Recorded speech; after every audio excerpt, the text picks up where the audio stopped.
አርዕስተ ዜና የደረሰውን ወቅታዊ ቀውስ ለመሻገር የሚያስችል ሰብአዊ ድጋፍ እንዲደረግላቸው በጋሞ ዞን የመሬት መንሸራተት አደጋ የደረሰባቸው ወገኖች ጠይቀዋል። ይህንን ጥሪያቸውን ተከትሎም የተለያዩ ድጋፎችም እየተደረጉ ነው።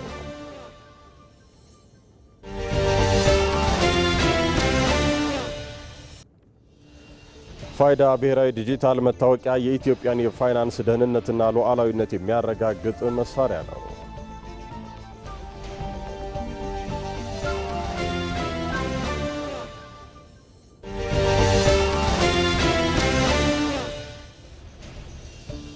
የኢትዮጵያ የኢኮኖሚ ሪፎርም ለአህጉሪቱ አዲስ የእድገት መንገድን የከፈተ መሆኑን ዕውቁ የምጣኔ ሀብት ባለሙያ ፕሮፌሰር ጄፍሪ ሳክስ ገለጹ።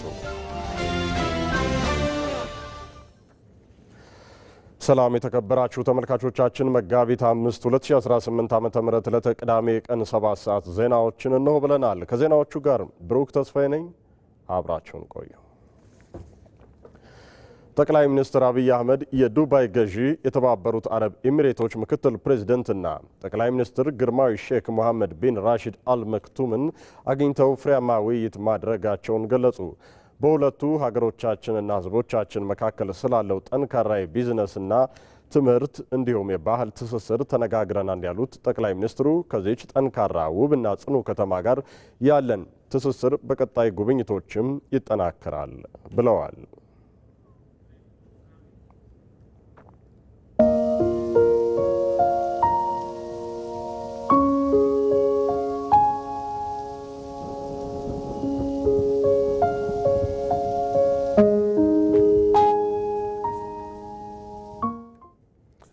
ክቡራን ተመልካቾቻችን በጋሞ ዞን በመሬት መንሸራተት አደጋ ወደ ተጎዱት ወገኖችን የተመለከተ ዘገባዎች እናመራለን።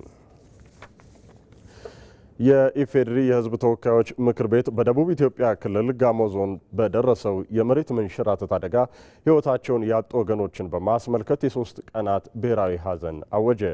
በጋሞ ዞን ጋጮ ባባ ወረዳ ላቃ ቀበሌ መጋቢት 2 ቀን 2018 ዓ.ም በደረሰው የመሬት መንሸራተት አደጋ የ80 ወገኖች ሕይወት ያለፈ ሲሆን የተቀሩትን ዜጎች ፍለጋ አሁንም ተጠናክሮ መቀጠሉን ምክር ቤቱ ገልጿል። ምክር ቤቱ ባስተላለፈው ውሳኔ መሰረት ለተጎጂዎች ያለውን ጥልቅ ሐዘን ለመግለጽ ከዛሬ ጀምሮ ለ3 ተከታታይ ቀናት የሚቆይ ብሔራዊ የሐዘን ቀን እንዲሆን ታውጇል። በእነዚህ የሐዘን ቀናትም የኢትዮጵያ ብሔራዊ ሰንደቅ ዓላማ በሁሉም አካባቢዎች በኢትዮጵያ መርከቦች በኤምባሲዎችና በቆንስላ ጽሕፈት ቤቶች ዝቅ ብሎ እንዲውለበለብም ተወስኗል። ይህ የሐዘን ቀን የታወጀው በኢትዮጵያ ፌዴራላዊ ዲሞክራሲያዊ ሪፐብሊክ የሰንደቅ ዓላማ አዋጅ ቁጥር 654 ዝባር 2001 አንቀጽ 22 ንዑስ አንቀጽ 2 ላይ በተደነገገው መሰረት መሆኑን ከምክር ቤቱ አፈጉባኤ አቶ ታገሰ ጫፎ የወጣው መግለጫ ያመላክታል። ምክር ቤቱ በደረሰው አደጋ የተሰማውን ጥልቅ ሐዘንም ገልጿል።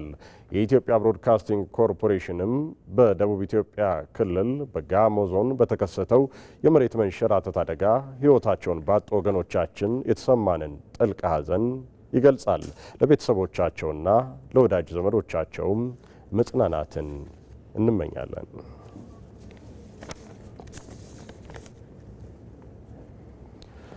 የደረሰውን ወቅታዊ ቀውስ ለመሻገር የሚያስችል ሰብአዊ ድጋፍ እንዲደረግላቸው በጋሞ ዞን የመሬት መንሸራተት አደጋ ጉዳት የደረሰባቸው ወገኖች ጠየቁ። የተለያዩ ድጋፎችም እየተደረጉ ነው። በደረሰው የተፈጥሮ አደጋ ምክንያት የተጎዱ ወገኖችን መደገፍ የሁሉም ኢትዮጵያውያን ኃላፊነት ሊሆን እንደሚገባም ተመላክቷል። ተመስገን ተስፋዬ ከስፍራው ተከታዩን አድርሶናል። ተመልካቾቻችን እንግዲህ በጋሞ ዞን በደጋማ አካባቢዎች ላይ በጣለው ከፍተኛ ዝናብ ምክንያት የተከሰተው የመሬት መንሸራተት አደጋ በብዙ ወገኖች ላይ ጉዳት ማድረሱ ይታወቃል። እስካሁን ድረስ በአጠቃላይ በዞን ደረጃ በደረሰው ጉዳት ምክንያት የ125 ሰዎች የገቡበት አለመታወቁ እንደዚሁም ደግሞ የአስክሬን ፍለጋው ተጠናክሮ መቀጠሉ ነው የተነገረው። እንግዲህ አሁን የምንገኝበት ስፍራ ከፍተኛው የሞት ቁጥር የተመዘገበበት ወረዳ ነው። በጋጮ ባባ ወረዳ ማዞ ዶይሳ ቀበሌ ዶላ ተብሎ የሚጠራ መንደር ነው። በዚህ አካባቢ 119 ሰዎች ከጀርባችን በምትመለከቱት ተራራ ከፍ ብሎ በሚገኙ ነዋሪዎች ላይ የመሬት መንሸራተቱ ባስከተለው አደጋ ሞተዋል። የአካባቢው ነዋሪዎችም የተሰማቸውን ሀዘን እንደዚሁም ደግሞ ከአንድ ቤት 5 ሰው 6 ሰው መሞቱን ይገልጻሉ።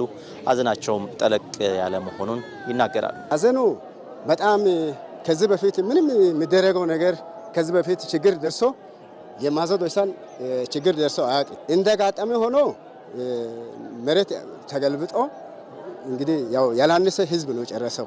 4 ሞቶ እኔ 5ኛው እኔ ተረፍኩ። አስከሬን ፈልጌ ሄጄ ነበርኩ። እዛን ቀን በዛ ሰዓት መሬቱ ተገልብጦ እኔን ውስጥ አስገባ። ከዛ እግዚአብሔር እኔ እጁን በላይ አድርጌ ሲወርወር ሰው እኔን አይቶ አነሳ። ከዛ በቀጣይ ጊዜያቶች ሰብአዊ ድጋፎችን አጠናክሮ ከማስቀጠል አኳያ የሚበላ የሚጠጣ እንደዚሁም ደግሞ የምግብ ነክ ቁሳቁሶች ድጋፍ ተጠናክሮ ሊቀጥል እንደሚገባም ገልጸዋል።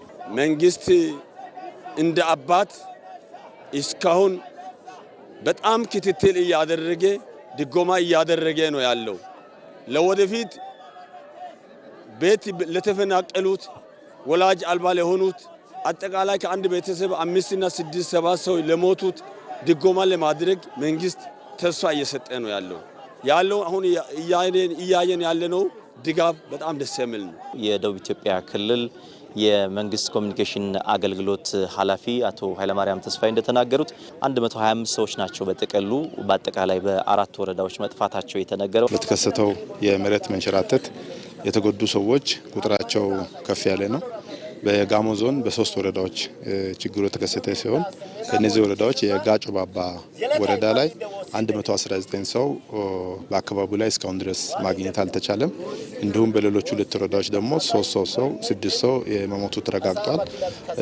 በዚህ መጋቢት 1 ላይ በተፈጠረው የመሬት መንሸራተት አደጋ በአካባቢው ላይ ተፈልጎ ሊገኙ ያልቻሉ እና በመሬት መንሸራተት ውስጥ ተቀብረው ይገኛሉ ተብለው የታሰቡ ሰዎች 125 ሰዎች ህይወት ጠፍቷል ተብሎ የሚታሰብ ሲሆን ከነዚህ ውስጥ እስካሁን 74 ሰው አስክሬን ማግኘት ተችሏል። የዘነበው ዝናብ ከፍተኛ ጉዳት አድርሶ መሬት ተንሸራቶ ዜጎቻችንን ወገኖቻችንን የቀበረበት አካባቢን እነዚህን አካባቢዎች እነዚህን ማህበረሰቦች የመታደግ ኃላፊነት ከሁላችንም የሚጠበቅ ነው የሚሆነው። የማህበረሰብ ክፍሉ እንግዲህ የደረሰበት ጉዳት እጅግ በጣም ከፍ ያለ ነው። በመላው ኢትዮጵያ በኢትዮጵያውያን እንደዚሁም ደግሞ በትውልደ ኢትዮጵያውያን የሚደረግላቸው ድጋፍ በአራቱም አቅጣጫ ተጠናክሮ ሊቀጥል እንደሚገባ ተመላክቷል።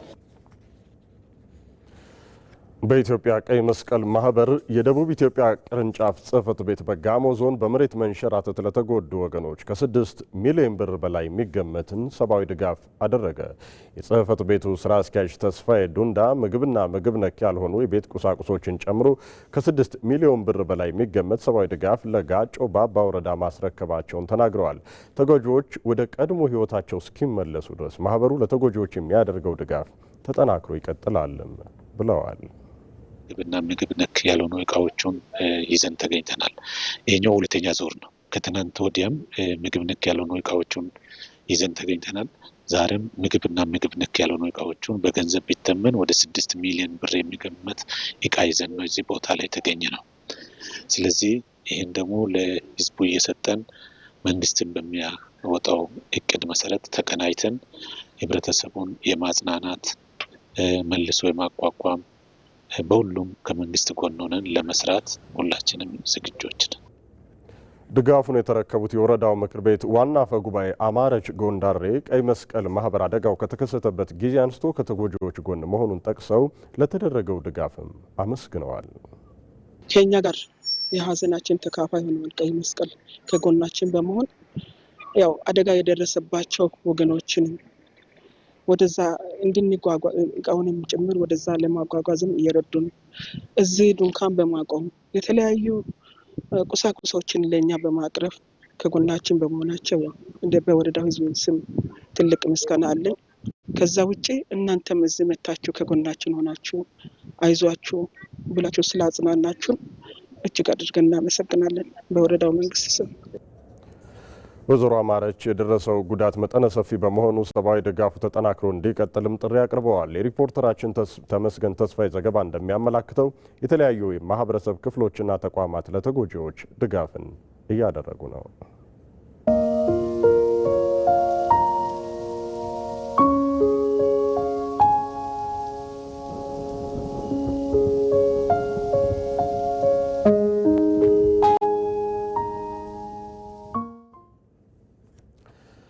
ለሰባተኛው ጠቅላላ ምርጫ እስካሁን ከ9 ሚሊዮን በላይ መራጮች መመዝገባቸውን የኢትዮጵያ ብሔራዊ ምርጫ ቦርድ አስታወቀ።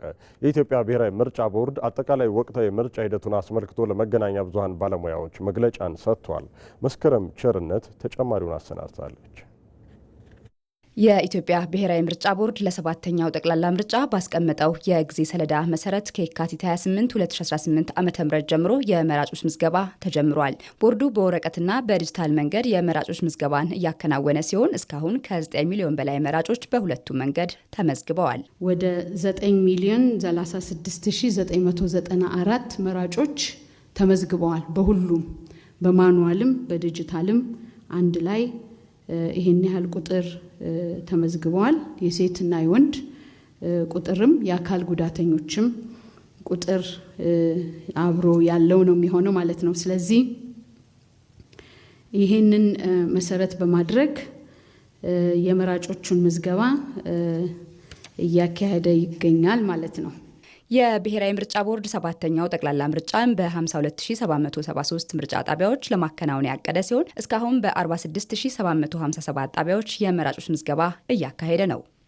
52152 ምርጫ ጣቢያዎች ውስጥ ወደ 6395ቱም በስርጭት ምክንያት የዘገዩ በጸጥታ ምክንያት ያልተሰራጨባቸው ምርጫ ጣቢያዎች አሉ። እስካሁን ድረስ አንዳንድ ቦታ ላይ ቁሳቁስ ያልደረሰበት በተለይም ቦርዱ እስከ ምርጫ ክልል ድረስ እቃዎቹን አድርሶ ከምርጫ ክልል በኋላ ወደ ምርጫ ጣቢያ ለማሰራጨት የተሽከርካሪ እጥረት፣ የነዳጅ እጥረት እንዲሁም በአንዳንድ የክልል መንግስታት ድጋፍ ማጣት ተቸግሯል። ቦርዱ የጸጥታ ሁኔታን በተመለከተ ምርጫ ለማካሄድ ስጋት ያለባቸው አካባቢዎችን ለመለየት ከፖለቲካ ፓርቲዎች፣ ከክልል መንግስታትና የጸጥታ አካላት ጋር እየሰራ ሲሆን ይህንን የሚቆጣጠር ቡድንም አቋቁሟል። የተሳተፉ የፖለቲካ ፓርቲዎች ወደ 7 የሚሆኑ ክልሎች ላይ ያላቸውን የጸጥታ ሁኔታ ችግር ገልጸዋል። ያንን መሰረት በማድረግ እንግዲህ ቦርዱ በእነዚህ 7 ክልሎች ከነሱ በተገኘው መረጃና ሌሎችም ደግሞ በዛን ቀን ያልተገኙ ነገር ግን በተጨማሪ ክልሎች ይሄው የጸጥታ ሁኔታ ሪፖርት አለን የሚሉ የፖለቲካ ፓርቲዎችን እየጠበቀ ነው ቦርዱ። ያ ተጠቃሎ ሲገባ የሞኒተሪንግ ቲም በየክልሉ በተደራጁ ሞኒተሪንግ ቲም በመላክ በመሬት ላይ ያለው ሁኔታ ምን ይመስላል የሚለውን ስራ ለመስራት ቦርዱ የመጀመሪያውን ስራ ጀምሯል። ስለዚህ ለፖለቲካ ፓርቲዎች ነጻ የአየር ሰዓት ድልድልን በተመለከተም በዲጂታል መንገድ ይህንን ለመከታተል በተቋቋመ ቡድን ለማከናወን ታቅዷል። ከቦርዱ 3 ከመገናኛ ብዙሃን ባለስልጣን 2 አባላት ያሉበት ኮሚቴ ተቋቁሞ ስራውን ጀምሯል። ያው የሚወጣው የዚህ የአየር ጊዜ ክፍፍል የነጻ የአየር ጊዜ ክፍፍል በእጣ ነው የሚወጣው። ስለዚህ እጣውን በሲስተም ለማውጣት ይቻል ዘንድ ያለውን ሲስተም የመገናኛ ብዙሃንና የቦርዱ የአይቲ ባለሙያዎች አይተው ጥሩ ሲስተም መሆኑን ተመልክተዋል። ከዚያ አሁን በቀጣይነት በሚወጡ ፕሮግራሞች ይህንን ሲስተም በግልጽ ለፖለቲካ ፓርቲዎች ይቀርባል። ፖለቲካ ፓርቲዎች ያውታል። ከዛ በኋላ እንግዲህ እጣ ወደ ማውጣቱ ስርዓት ይኬድና የነጻ የአየር ድልድሉ ስራ ይቀጥላል ማለት ነው። ቦርዱ የመደባቸው የሲቪል ማህበረሰብ ድርጅቶችም የመራጮች ምዝገባ በተጀመረባቸው የምርጫ ጣቢያዎች ሁሉ የምርጫውን ሂደት እየተከታተሉ ይገኛሉ። ፋይዳ ብሔራዊ ዲጂታል መታወቂያ የኢትዮጵያን የፋይናንስ ደህንነትና ሉዓላዊነት የሚያረጋግጥ መሳሪያ ነው። አሰራሩ በሚሊዮን የሚቆጠሩ ዜጎችን ወደ ፋይናንስ ስርዓቱ በማስገባት አንድ የኢኮኖሚ ማህበረሰብን ለመፍጠር ያለመ ነው። ፋይዳ በሀገር በቀል ቴክኖሎጂ መበልጸጉ ደግሞ የማጭበርበር ወንጀልን ይቀንሳል። አለም ይልፉ ተከታዩ አላት። እርስዎ መታወቂያ ለማግኘት ምን ያህል ተቸግረዋል? በየትኛውም የኢትዮጵያ ክፍል ቢሆኑ ያውም ደግሞ በነፃ ማግኘት ስለሚችሉት ፋይዳ ብሔራዊ ዲጂታል መታወቂያስ ምን ያህል ያውቃሉ? ፋይዳ መታወቂያ በፍጥነት እያደገ በሚገኘው የዲጂታል ቴክኖሎጂ ዓለም ውስጥ ማንም ወደ ኋላ እንዳይቀር አካታች የመታወቂያ ስርዓትን የዘረጋ ነው። ይህ ዲጂታል መታወቂያ ትልቅ ሽግግር ያመጣባቸዋል ተብለው ከሚጠበቁ ዘርፎች ውስጥ የፋይናንስ ዘርፍ በዋናነት ሊጠቀስ ይችላል። ለብዙ ዘመናት በሚሊዮን የሚቆጠሩ ኢትዮጵያውያን ብሔራዊ መታወቂያ ባለመኖሩ ምክንያት ከባንክ ከኢንሹራንስና ከሌሎች መሰረታዊ የኢኮኖሚ አገልግሎቶች ተገልለው ቆይተዋል። እነዚህ ዜጎች በኢኮኖሚው ዓለም የማይታዩ ሰዎች ተብለው ሲጠሩም ቆይተዋል። ምክንያቱም ደግሞ መደበኛው የፋይናንስ ስርዓት የእነዚህን ዜጎች መኖር አያውቅምና ነው። ፋይዳ እነዚህ ዜጎች ወደ መደበኛው የኢኮኖሚ ዝውውር በማስገባት የኢትዮጵያን የፋይናንስ ስርዓት ከስር መሰረቱ የሚቀይርና የኢኮኖሚ ሉዓላዊነቷን የሚያረጋግጥ መሳሪያ ነው። የኢትዮጵያ የማንነት መታወቂያ ታሪክ ለረጅም ጊዜ በወረቀትና በተበታተነ አሰራር ላይ የተመሰረተ ነበር። ከ16400 በላይ ቀበሌዎች የሚሰጡት መታወቂያ በማዕከላዊ የመረጃ ቋት ያልተያዘ በመሆኑም ለሐሰተኛ ሰነዶችና ለማጭበርበር ሰፊ በር ሲከፍት ቆይቷል። ይህም በፋይናንስ ተቋማት ላይ ከፍተኛ ኪሳራን ሲያደርስ መቆየቱን ነው መረጃዎች የሚያሳዩት። ለአብነትም ከ2011 ዓመተ ምህረት በፊት ባሉት 5 ዓመታት ውስጥ ብቻ የኢትዮጵያ ባንኮች በማንነት ማጭበርበር ምክንያት 1.8 ቢሊዮን ብር ኪሳራ ደርሶባቸዋል። ፋይዳ ይህንን ስጋት የሚቀርፍባቸው ዋና ዋና ነጥቦችን እናንሳ። ሐሰተኛ መታወቂያዎችን ሙሉ በሙሉ ያስቀራል። ከባንኮች ውጭ ያለ ገንዘብን ወደ መደበኛው ስርዓት በማስገባት የባንኮችን የብድር አቅም ያሳድጋል። እንዲሁም ደግሞ አነስተኛ ነጋዴዎች ያለመያዣ ብድር የሚያገኙበትን መንገድ ያመቻቻል። ይህ አሰራር ባንኮች ደንበኞቻቸውን ለማረጋገጥ የሚያወጡትን ወጪ እስከ 90 በመቶ ድረስ እንደሚቀንሰውም ይገመታል። በአሁኑ ወቅት የኢትዮጵያ ብሔራዊ ባንክ ሁሉም የባንክ ደንበኞች በፋይዳ እንዲመዘገቡ ባወጣው መመሪያ መሰረትም በሚሊዮኖች የሚቆጠሩ ዜጎች ወደ ስርዓቱ እየገቡ ነው። ፋይዳ የዜጎችን ማንነት በባዮሜትሪክስ ማለትም እንደ ጣት አሻራ ባሉ መረጃዎች የሚያረጋግጥ በመሆኑ ባንኮችና ኢንሹራንሶች ያለ ስጋት አገልግሎት መስጠት ይችላሉ። በተለይም ለአነስተኛና ጥቃቅን ተቋማት ያለ መያዣ ዲጂታል ብድር ለመስጠት ፋይዳ ዋነኛው መተማመኛ ነው። አሁን ከዚህ በፊት ጅማ ከተማ ውስጥ የአዲስ አበባ ከተማ አይዲ ይዘው በሆነ ወንጀል ተጠርጣሪዎች ተያዙ። የአይዲ ትክክለኛ ነው አይደለም ማወቅ አይችልም ጅማ ከተማ። ከተሞች አይናበቡም፣ ባንኮች አይናበቡም፣ ኢንሹራንሶች አይናበቡም። ስለዚህ ወጥ የሆነ ኢኮኖሚ ማህበረሰብ የለንም ማለት ነው። አንድ ሰው ደስ እንዳለው ልብሱን ቀይሮ ሌላ ከተማ ሄዶ አዲስ ሰው መሆን የሚችል ከሆነ መተማመን ይጠፋል። ለተጠርጣሪ የሚሰጥ አገልግሎት ደግሞ ሊሚትድ ይሆናል እና ፋይዳ ዲጂታል መታወቂያ ሲባል የመታወቂያ ካርድ አይደለም። ይህን የመተማመኛ ስርዓት መዘርጋት ነው ማለት ነው። በአንድ ሰው ስም በተለያዩ ባንኮች የሚከፈቱ ሐሰተኛ ሂሳቦችና ህገወጥ የገንዘብ ዝውውር ወንጀሎች በፋይዳ አማካኝነት ይወገዳሉ። የተዘረጋው አሰራር መታወቂያ የሌላቸውን ተፈናቃዮችና የጎዳና ተዳዳሪዎችን ሳይቀር ወደ ፋይናንስ ስርዓቱ በማስገባት ረገድ አብዮታዊ ለውጥ እያመጣ ነው። እንዲሁም ከ1 ሚሊዮን በላይ ስደተኞችና ጥገኝነት ጥያቄዎች በፋይዳ በመመዝገብ መሰረታዊ የኢኮኖሚ መብቶችን ማግኘት ጀምረዋል። ይህ መረጃ ለፖሊሲ አውጪዎች ትክክለኛ መረጃ በመስጠት የሀብት ክፍፍል ፍትሐዊ እንዲሆንና የመንግስት ድጋፎች ለምሳሌ የነዳጅ ድጎማ ወይም የማህበራዊ ደህንነት ክፍያዎች ለሚገባቸው ዜጎች ብቻ እንዲደርስ ያደርጋል። ይህ ሂደት ኢትዮጵያን በአፍሪካ ቀዳሚ የዲጂታል ኢኮኖሚ ባለቤት ለማድረግ የሚደረገውን ጉዞ ያጠናክረዋል። ደሞዝ እየበላ ስራ የማይሰራ ብዙ ይኖራል። ጎስት አካውንት ይባላሉ እነሱ። ሴፍቲ ኔት እንደዛው። በዚህ በኩል መኪና አለው፣ ሱቅ አለው፣ ንግድ አለው። በዚህ በኩል ደግሞ ከድሆች እየተሻማ ሴፍቲ ኔት የሚወስድ ሰው አለ። ምክንያቱም እዚህ ሊብሬ ይኖሩት፣ እዚህ ጋር ደግሞ ሴፍቲ ኔት ከድሃ እየተሻማ አንፌር ፍትሃዊ ባልሆነ መንገድ ከዚህ የሚሻማው ለምንድን ነው? ሁለቱን የሚያናበብ ስርዓት ስለሌለን ነው። ሰዎች ቆሙ ማለት አንድ ሁለት አይደለም። ይሄ በመቶ ሺዎች የሚቆጠሩ በሚሊዮኖች በመቶ ሚሊዮኖች የሚቆጠሩ ብሮች ይድናሉ በየወሩ። ኢኮኖሚያዊ ሉዓላዊነት የሚጀምረው ዜጎችን ከማወቅና ሀብታቸውን ከማስተዳደር ነው። ኢትዮጵያ ፋይዳን ለመገንባት የተጠቀመችው ቴክኖሎጂን በውጭ ድርጅቶች ቴክኖሎጂ ላይ ጥገኛ እንዳትሆን የሚያደርጋት ነው። የዜጎች መረጃ በሀገር ውስጥ መረጃ ማዕከል መያዙና በኢትዮጵያውያን ባለሙያዎች መበልጸጉ ትልቅ የሉዓላዊነት ድል ነው። ፋይዳ ማለት እያንዳንዱ ዜጋ ክብሩ ተጠብቆ ማንነቱ በዲጂታል ታውቆ በሀገሩ ኢኮኖሚ ውስጥ እኩል ተሳታፊ የሚሆንበት መንገድ ነው። ይህ ፕሮግራም ለዜጎች ክብራቸውን ለሀገር ደግሞ ሉዓላዊነትን የሚያስጠብቅ ትልቅ ተስፋ ነው። ነዳጅ በህገወጥ መንገድ በመሸጥ የትራፊክ መጨናነቅና ገበያውም እንዳይረጋጋ የሚያደርጉ ነጋዴዎች ከድርጊታቸው እንዲቆጠቡ የአዲስ አበባ ከተማ አስተዳደር ምክትል ከንቲባ ጃንጥራር አባይ አሳሰቡ። አዲስ አበባ በሁለንተናዊ ልማት ውስጥ በመሆኗ ከፍተኛ ኢነርጂ ያስፈልጋታል ያሉት ምክትል ከንቲባው ፍትሐዊ የነዳጅ ስርጭት እንዳይኖርና ተገቢ ያልሆነ ዋጋ በመጨመር ጫናን የሚፈጥሩ ነዳጅ ማደያዎች መኖራቸውንም ተናግረዋል። የአዲስ አበባ ከተማ አስተዳደር ንግድ ቢሮ ከነዳጅና ኢነርጂ ባለስልጣን ጋር በመተባበር በአዲስ አበባ ከተማ አስተዳደር ነዳጅ ማደያዎች የነዳጅ ስርጭት ዙሪያ የሚስተዋሉ ችግሮችን በተመለከተ ከባለድርሻ አካላት ጋር ውይይት እያደረገ ነው። ክቡራን ተመልካቾቻችን እዚሁ ጉዳይ ላይ ተጨማሪ መረጃ ልትሰጠን ሪፖርተራችን ፍሬህይወት ረታ በቀጥታ መስመራችን ላይ ትገኛለች። ፍሬህይወት እንደምን ውለሻል? በነዳጅ አቅርቦትና ስርጭት ላይ ችግሮች ተብለው የተለዩ ጉዳዮች እንደምን ያሉ ናቸው? መፍትሄያቸውስ ምንድን ነው ተብሎ ተጠቆመ?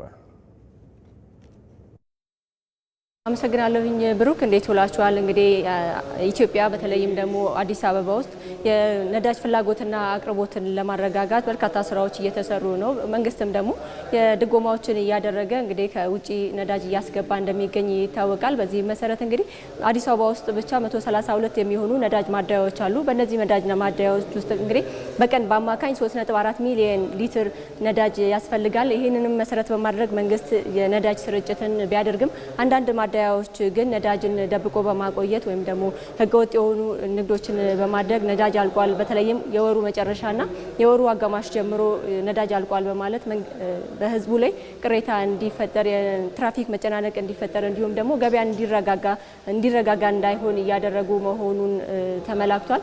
ይህም እንግዲህ የአዲስ አበባ ከተማ አስተዳደር ንግድ ቢሮ በ6 ወራት ውስጥ ወርጄ የተመለከትኩት የመስክ ምልከታ አድርጌ አገኘሁት ካለው ውጤት አንጻር የምንመለከት ከሆነ አንዳንድ ማደያዎች ነዳጅ ጠብቀው እንደሚያስቀምጡ፣ ህገወጥ በሆነ መንገድም እንደሚሸጡ፣ ዲጂታል የሆነ የግብይት ስርዓትንም እንደማይጠቀሙና ሌሎች ባላቸው ወይም ደግሞ ነዳጁን በሚሸጡ ወይም በሚለኩ መሳሪያዎች ላይ ዘመናዊ የሆኑ መሳሪያዎችን እንደማይጠቀሙ፣ የሰራተኛ የስነ ምግባር ጉለቶችን አይቻለሁ ብሏል። በተለይም ከክምችት አንጻር 45000 ሊትር የሚሆን ነዳጅን ደብቆ እንደተገኘ ተገልጿል። 3 ማደያዎች ላይ ክስ እንደተመሰረተና 24 የሚሆኑ ተጠርጣሪዎችም ደግሞ ወደ ፍርድ ቤት እንዲቀርቡ ማድረጉን አንስቷል። ከነዳጅ ማደያ ባለቤቶች ጋርም ደግሞ የተነሱ ቅሬታዎች አሉ። እነዚህም ቅሬታዎች ምንድናቸው?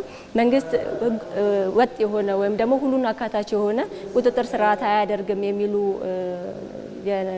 የነዳጅ ማደያ ባለቤቶች ሀሳባቸውን ሰጥቷል። ከዛም ባሻገር ደግሞ ከካሊብሬሽን አንጻር ነዳጅ ከጅቡቲ ተገዝቶ ወደ አዲስ አበባ ወይም ደግሞ ማደያ እስኪደርስ ድረስ ቦቴው ላይ ቁጥጥር አለማድረግ በአማካኝ ከ1000 እስከ 1500 ሊትር የሚሆን የነዳጅ ጉለት እንደሚያጋጥማቸውና ለዚህም ታዲያ በመንግስት በኩል ምንም አይነት መፍትሄ እየተሰጣቸው እንዳልሆነ አንስተዋል። የነዳጅ ባለቤቶቹ ወይም ደግሞ የነዳጅ ማደያ ባለቤቶቹ ማለት ነው። ከግብይቱ አንጻር ዲጂታል አለመሆኑን ደግሞ ያነሱት አንዳንዴ ከሲስተም አንጻር ሲስተም ሲዘጋ ወይም ደግሞ ኢንተርኔት ሲዘጋ በመደበኛ መልኩ ወይም ደግሞ በካሽ ብርን እየተቀበልን እንድንቀበል አስገድዶናል። ይሄ ደግሞ ከፍላጎታችንና ከአሰራራችንም ውጪ ስለሆነብን ነው የሚሉም አስተያየት ሰጥተዋል። ይህን ታዲያ እንዴት ማስተካከል ይቻላል በሚለው በውይይት መድረኩ ላይ ከሁለቱም አካል ላይ የተደረሰበት እንትን አለ። አንደኛው አሰራር ስርዓትን ዲጂታል ማድረግ ተገቢ እንደሆነ ተነስቷል። ሁለተኛው ደግሞ ሁሉን አቀፍ የሆነ የቁጥጥር ስርዓት በመንግስት በኩል እንዲደረግ ጥሪ ያቀርበዋል። የነዳጅ ባለቤቶቹም እንዲሁም ደግሞ በመንግስት በኩልም ይሄ በመስማማት ላይ ተደርሷል። ብሩክ፣ ለጊዜው ያለኝ መረጃ ይሄን ይመስላል። ፍሬህይወት፣ ለመረጃዎች አመሰግናለሁኝ። መልካም ጊዜ ይሆንልሽ። በሱዳን ለነበሩና ወደ ሀገር ቤት ለተመለሱ በተለምዶ አጠራሩ የአርሚ 70 የህወሓት ተዋጊ ኃይል የቀድሞ አባላት በአዋሽ አርባ ጊዜያዊ የዲሞቢላይዜሽን ማዕከል ሲሰጥ የቆየው የተሃድሶ ስልጠና የማጠቃለያ መርሃ ግብር ተካሄደ። በመርሃ ግብሩ ላይ የመስኖና ቆላማ አካባቢዎች ሚኒስትር ዶክተር አብርሃም በላይ እንዲሁም የብሔራዊ ተሃድሶ ኮሚሽን ምክትል ኮሚሽነር ብርጋዴር ጄኔራል ደርቤ መኩሪያ ተገኝተዋል። ባለፉት ቀናት በተሃድሶ ያለፉት ከ500 በላይ በተለምዶ አጠራሩ የአርሚ 70 የህወሓት ተዋጊ ኃይል የቀድሞ ታጣቂዎች በሱዳን የሰላም ማስከበር ተሰማርተው የነበሩ የቀድሞ መከላከያ ሰራዊት አባላት እንዲሁም የሰሜኑን ጦርነት መቀስቀስን ተከትሎ የህወሓት ቡድንን ተቀላቅለው ሲዋጉ የነበሩ ናቸው። የቀድሞ ታጣቂዎቹ መንግስት ለሰላም ያለውን ፍላጎትና ቁርጠኝነት ያደነቁ ሲሆን በተወሰኑ ግለሰቦች ምክንያት ሰቆቃ ውስጥ ለሚገኘው የትግራይ ህዝብ መፍትሄ ማበጀት ይኖርበታልም ሲሉ ጠይቀዋል። እዚሁ ጉዳይ ላይ ተጨማሪ መረጃዎችን ሊያደርሰን ባልደረባችን ወንዶሰን አፈወርቅ ከአዋሽ አርባ በቀጥታ መስመራችን ላይ ይገኛል። ወንዶሰን እንደምን ውለሃል? በተለምዶ አጠራሩ የአርሚ 7 የህወሓት ተዋጊ ኃይል የቀድሞ ታጣቂዎች በመድረኩ እንደምን ያሉ ሀሳቦችን አነሱ? በተለይም ደግሞ በትግራይ ክልል ያለው የሰላም ሁኔታ አስተማማኝ እንዲሆን ምን ሀሳቦችን አጋርተዋል? መልካም ብሩክ፣ ቀደም ሲል አንተም ስታነሳ እንደነበረው በተለይ በተለምዶ የአርሚ 7 እየተባለ የሚጠራው ይህ በሱዳን አካባቢ እዚህ ድንበር አካባቢ የሚንቀሳቀሰው ኃይል እንግዲህ በዚህ በአዋሽ አርባ በሚገኘው ጊዜያዊ የዲሞቢላይዜሽን ማዕከል በመገኘት እንግዲህ በተለይ የተሃድሶ ሂደት ውስጥ ሊያልፍ ችሏል ማለት ነው። ቀደም ሲል ስታነሳ እንደነበረው ከ500 በላይ የሚሆኑ የዚህ የአርሚ 7 እያልን የምንጠራው አርሚ 7 እየተባለ የሚጠራው በተለምዶ ማለት ነው የዛ ቡድን የቀድሞ ታጣቂዎች ናቸው። እንግዲህ ባለፉት ቀናት በተለይ በተሃድሶ ሂደት ውስጥ እንዲያልፉ የተደረጉት ማለት ነው። በዚህም እንግዲህ የተለያዩ ስልጠናዎችን እንዲሁም ደግሞ ምዝገባዎችን ጨምሮ የተለያዩ ሂደቶች ውስጥ ማለፍ የቻሉ ናቸውና በተለይ እንደሚታወቀው በዚህ በዲሞቢላይዜሽን ማዕከል ውስጥ በተለይ ዘላቂ ይሄ ከውትድርናው ወይም ይሄ ጠመንጃ አንስቶ ከመዋጋት ህይወት ወደ ሰላማዊ ህይወት የመሸጋገር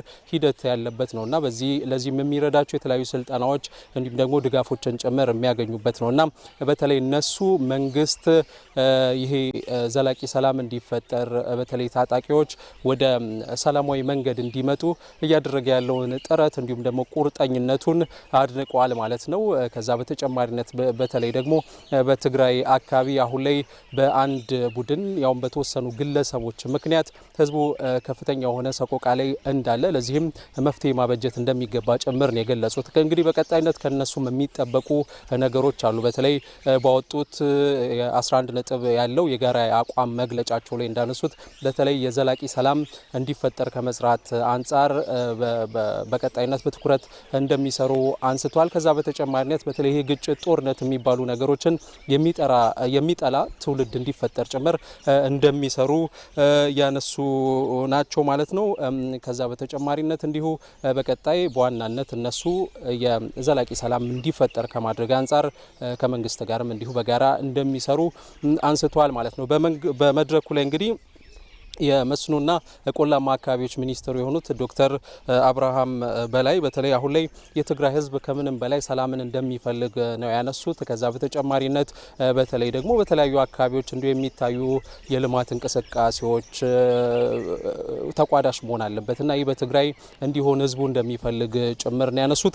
ከዛ በተጨማሪነት በተለይ ወጣቱ እንግዲህ ከሞት ተርፎ በዚህ መልኩ ወደ ሰላም መምጣቱ ወደ ሰላም መንገድ መምጣቱ ወደ ሰላም ህይወት በቀጣይነት ሊያመራ መሆኑ ከምንም በላይ አስደሳች እንዲሁም ደግሞ ወሳኝ ስለመሆኑ ነው ያነሱት። እሳቸው በተለይ ይሄ ከሚዋጋ ጦርነትን ከሚናፍቅ አይነት ወጣት አሁን ላይ ትግራይ የሚሰራላትን ወጣት እንደምትፈልግ ጭምር ነው ያነሱት ማለት ነው። በተለይ የመንግስት የትግራይ ህዝብ ሰላም እንዲጸና ከፍተኛ ትኩረት ሰጥቶ እንደሚሰራ እንዲሁም ደግሞ ፍላጎትም እንዳለው ጭምር ነው ያነሱት። በተለይ ያው ከህወሓት ቡድን ጋር ተያይዞ የተለያዩ የሚነዟቸው የተለያዩ መረጃዎች አሉና እነዚህን መረጃዎች መስማት እንዲሁም ደግሞ መደናገር እንደማይገባ እንዲሁም ደግሞ ከመንግስት ጎን በመሆን በተለይ ልማትን ማፋጠን እንደሚገባ ጭምር ነው ያነሱት። የብሔራዊ ተሃድሶ ኮሚሽን ምክትል ኮሚሽነር ብርጋዴር ጀነራል ደርቤ መኩሪያም እንዲሁ ሀሳባቸውን በተለይ ሲሰጡ ነበርና በዚህ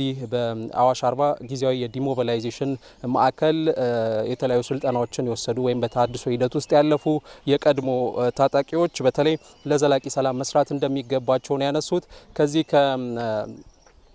ከዚህ ከአጠቃላይ ከሂደቱም ጋር ተያይዞ በተለይ በተለያዩ አካባቢዎች የተለያዩ ታጣቂዎች በተሃድሶ ሂደት ውስጥ እንዲያልፉ ጭምር እየተሰራ ስለመሆኑ ነው ያነሱት። ይህም በቀጣይነት ተጠናክሮ እንደሚቀጥል ጭምር አንስተዋል። ብሩክ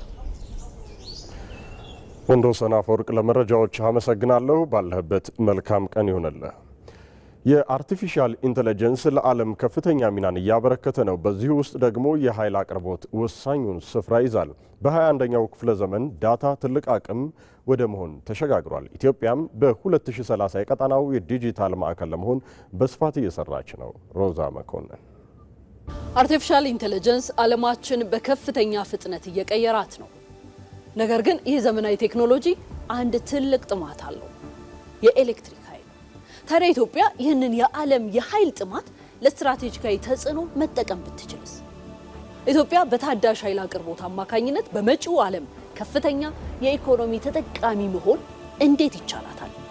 ቆይታችን ይህን ይመልሰዋል።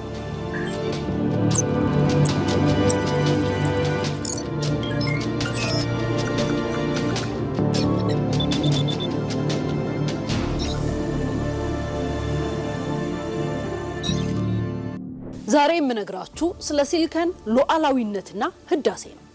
ይህ ርዕስ የሶስት ታላላቅ ሀሳቦች ውህድ ነው። ሲሊከን የዘመናዊ ቴክኖሎጂና የዓለም አቀፉ የኤአይ ትኩሳትን ሲወክል፣ ሉዓላዊነት ደግሞ ሀገራት በዲጂታሉ ዘመን የራሳቸውን መረጃ፣ ኢኮኖሚና መሰረተ ልማት የመቆጣጠር አቅማቸውን ያሳያል።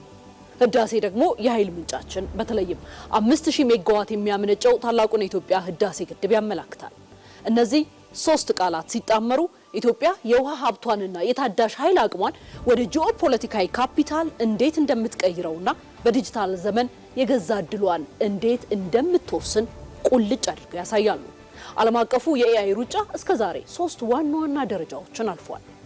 የመጀመሪያው የኮምፒውተር አልጎሪዝም ግኝቶች በነበሩበት ዘመን ሲሆን፣ ሁለተኛው ደግሞ የማስላት የበላይነት ጊዜ ላይ ያተኮረ ነበር። አሁን ያለንበት ሶስተኛው ደረጃ ግን ስለ ኮድ ሳይሆን ስለ ኃይል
ዳሽ ኤሌክትሪክ ታሪፍ ካላቸው ጥቂት ሀገራት አንዷ መሆኗ እንዲሁም እንደ አዲስ አበባ ያሉ ደጋማና ቀዝቃዛ አየር ያላቸው ቦታዎች መኖራቸው ለግዙፍ የዳታ ማዕከላትና ለማይኒንግ ማሽኖች እጅግ ተመራጭ ያደርጋታል።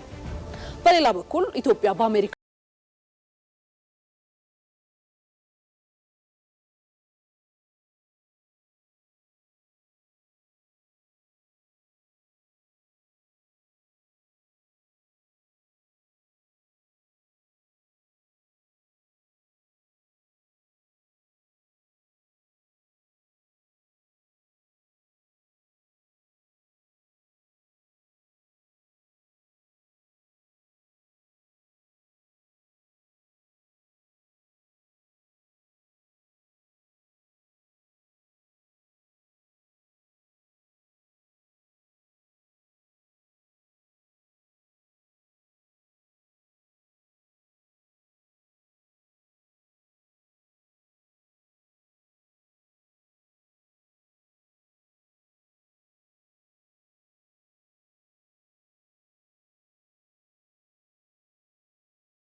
የኢትዮጵያ የኢኮኖሚ ሪፎርም ለአህጉሪቱ አዲስ የእድገት መንገድን የከፈተ መሆኑን እውቁ የምጣኔ ሀብት ባለሙያ ፕሮፌሰር ጄፍሪ ሳክስ ገለጹ። ፕሮፌሰሩ በተለይ የኢትዮጵያን የግብርና ምርታማነትና ስትራቴጂክ እቅድ አፈጻጸም ለአፍሪካ ሀገራት ተግባራዊ የሆነ ማሳያ ነው ብለውታል። ፕሮፌሰር ጄፍሪ ሳክስ ከኢትዮጵያ ብሮድካስቲንግ ኮርፖሬሽን ጋር የነበራቸውን ቆይታ ሪፖርተራችን ህይወት አበበ እንደሚከተለው አዘጋጅተዋለች። Ethiopia is achieving rapid economic development.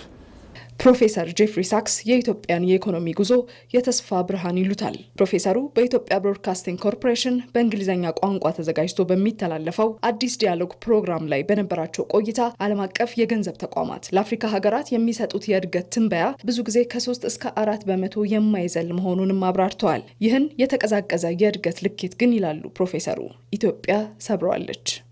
First, Ethiopia is showing the rest of Africa, look what can be accomplished. ኢትዮጵያ ለመላው አፍሪካ ምን አይነት ስኬት ላይ መድረስ እንደሚቻል ማሳያ ነች። ዓለም አቀፍ የገንዘብ ተቋማት ለአፍሪካ ሀገራት የሚሰጡት እድገት ትንበያ ብዙ ጊዜ ከ3 እስከ 4 በመቶ አይዘልም። ይህንን ግን ኢትዮጵያ ውድቅ አድርገዋለች። ሀገሪቱ በየዓመቱ ከሚቀያየር እቅድ ወጥታ ወደ 10 ዓመት ስትራቴጂካዊ መሪ እቅድ መሸጋገሯ ባለ 2 አሃዝ እድገት ማምጣት እንደሚቻል ማሳያ ነው። ይህንንም ለተቀረው ዓለም እያሳየች ትገኛለች። ለአፍሪካ ትልቅ ትምህርት ነው። ፕሮፌሰር ጄፍሪ ሳክስ በንግግራቸው መሃል አንድ የሚገርም ምሳሌ አነሱ። በቅርቡ ዱባይ በነበረኝ ቆይታ የቀረበልኝን ፍራፍሬ ስመለከት ፕሮዳክት ኦፍ ኢትዮጵያ ወይም የኢትዮጵያ ምርት የሚል ጽሑፍ ተለጥፎበት ተመለከትኩ። ይህ ቀላል ነገር አይደለም አሉ። Being on the breakfast table in Dubai. በዱባይ የቁርስ ጠረጴዛ ላይ በኢትዮጵያ የተመረተ የሚል ጽሑፍ ያለበት አቮካዶ ስመለከት የኢትዮጵያ የግብርና ደረጃ የደረሰበትን ደረጃ አመላከተኝ። ይህ የሚያሳየው ኢትዮጵያ መሬቷን፣ ውሃዋን እና ቴክኖሎጂን አስተሳስራ የግብርና ውጤቶቿን ለዓለም ገበያ ማቅረብ መቻሏ ነው። የአርሶ አደሮቿ ጥረትም ከሎጂስቲክስ ቴክኖሎጂና ከዓለም አቀፍ ገበያ ጋር መገናኘቱንም ታዝቤያለሁ። ኢትዮጵያ አሁን የምታመርተው ለራሷ ብቻ ሳይሆን ለዓለም ጭምር እየሆነ መጥቷል። ፕሮፌሰሩ የኢትዮጵያን የዲጂታል ጉዞ ሲያብራሩም ኢትዮጵያ በዲጂታል 2030 በቴክኖሎጂው ዘርፍ ልታሳካ የያዘችው ራዕይ የወደፊቱ የአፍሪካ መገለጫ ነው ሲሉም ገልጸውታል። Ethiopia is right. This is a absolutely strategic sector. በኢትዮጵያ ውስጥ በሰው ሰራሽ አስተውሎት በዳታ ሳይንስና በዲጂታል ፋይናንስ ላይ እየገነባችው ያለው መሰረት ሀገሪቱን በዓለም አቀፍ ቴክኖሎጂ ሰንሰለት ውስጥ ቁልፍ ተዋናይ የሚያደርጋት ነው። ከዚህ በተጨማሪ ጥሩ ከሚባሉ ሀገራት ጋር መስራት ግድ ይላታል። ከአሜሪካም ሆነ ከቻይና ጋር በመስራት ለኢትዮጵያ ምርጡን መውሰድ ያስፈልጋል። ፕሮፌሰር ጄፍሪ ሳክስ ከኢቲቪ ጋር በነበራቸው ቆይታ በግልጽ እንዳስቀመጡት የኢትዮጵያ ስኬት የሚለካው በዓለም አቀፍ ተቋማት ዝቅተኛ ትንበያ ሳይሆን ሀገሪቱ በፈጠረችው የራሷ የልማት ቀመር ነው። የግብርናው ሽግግር፣ የታዳሽ ኃይል ልማቱና የዲጂታል ኢኮኖሚው ተደምረው ኢትዮጵያን በአዲሱ የዓለም የኢኮኖሚ ስርዓት ውስጥ ቁልፍ ተዋናይ እያደረጓትም ይገኛሉ። ይህ የኢትዮጵያ የእድገት ተሞክሮ ጠንክሮ መቀጠል ደግሞ ለአፍሪካ የኢኮኖሚ ነጻነት ዋነኛው መንገድ መሆኑንም ምሁሩ አጽንኦት ሰጥተውበታል።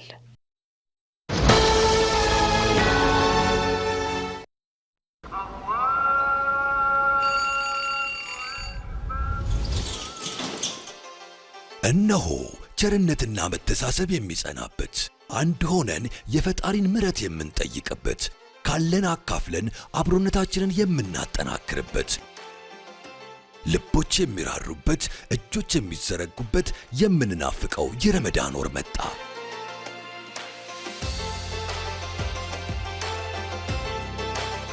የኢትዮጵያ ንግድ ባንክ ለመላው የእስልምና እምነት ተከታዮች እንኳን ለታላቁ የረመዳን ወር በሰላም አደረሳችሁ እያለ ባንካችን ባቀረበላችሁ የዘካ ተቀማጭ ሂሳብ ውስጥ ለይተው ያስቀመጡትን ዘካ ለግለሰቦችም ሆነ ለበጎ አድራጎት ድርጅቶች እንዲተላለፍ ሲያዙን በታማኝነት እናደርስሎታለን። እርሶም የዘካ ተቀማጭ ሂሳብን በመክፈት ግዴታውን ያለ ድካም ይወጡ። ረመዳን ሙባረክ። ሲቢኢ ኑር የተሟላ ከወለድ ነፃ የባንክ አገልግሎት። የኢትዮጵያ ንግድ ባንክ ሁሌም የሚተማመኑበት ባንክ። አዲስ አበባ ዩኒቨርሲቲ 263 የሕክምና ተማሪዎቹን አስመረቀ።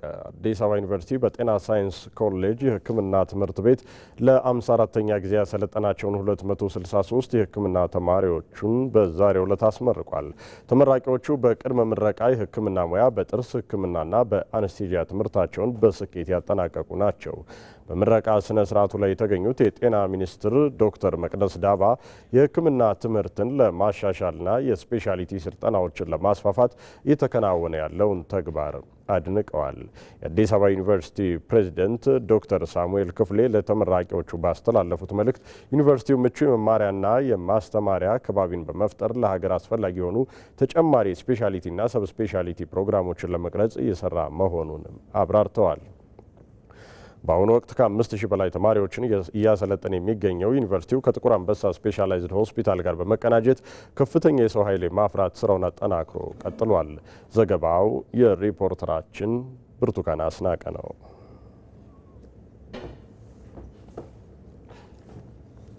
ክቡራን ተመልካቾቻችን፣ አሁን ደግሞ ስፖርታዊ ጥንቅሮችን የምትከታተሉበት ሰዓት ላይ ነን።